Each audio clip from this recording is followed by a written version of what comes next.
Shalom Uvracha. Aujourd'hui, on va continuer les halachot de bénédiction et on va étudier un nouveau sujet à propos des chalot. Hier, on a parlé à propos du pain qui est mésonote.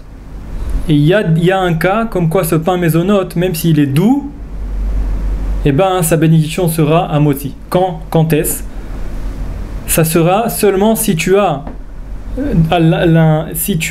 dans ta tête, si tu as le vouloir de prendre plus que 216 grammes de ce pain. Si tu as envie de prendre plus que 216 grammes, donc étant donné que c'est considéré comme ton plat principal, comme ton manger principal, donc Rachamim nous ont ordonné de faire hamotzi sur ce pain mésonote là, et non pas boremine mésonote, et birkat Hamazon à la fin, et il ne faudra pas oublier de faire netilat yadayim avec la bénédiction au début.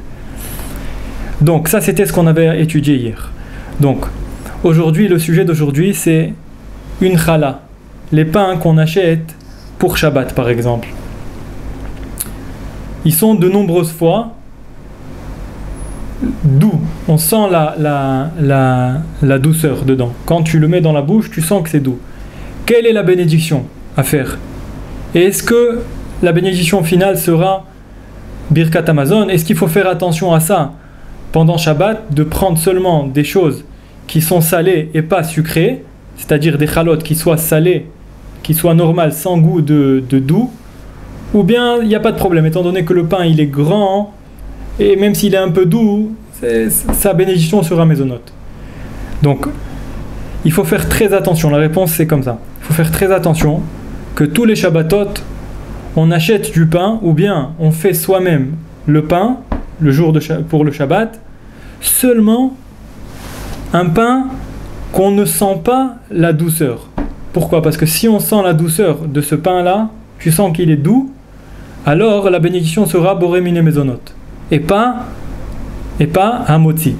Seulement, hamotzi, comme on a dit hier, ça sera seulement si tu veux prendre une grosse quantité qui est de 216 grammes. Alors tu pourras faire sur ce pain hamotzi lechem min haaretz. Mais si tu comptes pas prendre 216 grammes, donc tu pourras pas faire birkat Hamazon et hamotzi. Donc c'est pour ça il faut faire très attention. Comme ça a décisionné le Shulchan Aruch, comme quoi toute pâte qui est douce, sa bénédiction est boremine mésonote. Donc, pour Shabbat, il faut faire attention de prendre du pain qui n'est pas doux. Pourquoi? Parce que si tu fais netilat yadayim et tu prends un pain qui n'est pas doux, alors ça suffit de prendre 50 grammes. Tu peux prendre un tout petit morceau, pas un tout petit, mais un petit morceau de pain, ça suffira, 50 grammes, 54 grammes environ, ça te suffira pour faire la birkat Hamazon. Étant donné qu'on est obligé le Shabbat de prendre du pain. Donc ça te suffira 54 grammes.